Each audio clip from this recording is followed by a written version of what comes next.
ও মা কি ভাবিন দেখো না কুরবরাই খেলা এটাকে খেলো দে এই গরমত কি ভাবিন এই গরমত কি খেলা হলা খেলা মানে চাবি হা যদি মই তোক প্ৰশ্ন সুধিম তই যদি ভুল উত্তৰ দিব পাৰা মই তোক 500 দিম যদি তই ভুল উত্তৰ দিব নোৱাৰা তেনেহ'লে তই মোক 500 দিব লাগিব এইটা প্ৰশ্ন বুদ্ধি 5টা সুধিম দে তেনেহলে তোৰা মনৰ কামনা পূৰ্ণ কৰো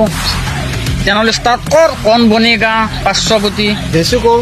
ভাৰতৰ প্ৰধানমন্ত্ৰীৰ নাম ভাৰতৰ প্ৰধানমন্ত্ৰীৰ নাম ৰাহুল গান্ধী অসমৰ ৰাজধানী অসমৰ ৰাজধানী আৰু কামাখ্যা মন্দিৰ কোন পাহাৰত অৱস্থিত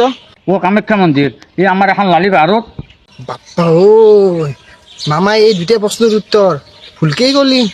এই থাকিম এই চিটিং নকৰবি দে মই তিনিটা এনচাৰ দিলো কি দুটাৰ এনচাৰ দিয়া বুলি ক মই তিনিটাৰ ভুলকৈ এনচাৰ দিছো ও মা এই তিনটে ভুলকে দিছে ঠিকেই কিন্তু 4 নম্বৰটো ই শুদ্ধকৈ দিলি 500 টকা উলিয়াই নিজৰ জালত নিজে ফাঁচলো এই যুগে যুগে আদিনাকে মুমিয়াকক মাৰি আছে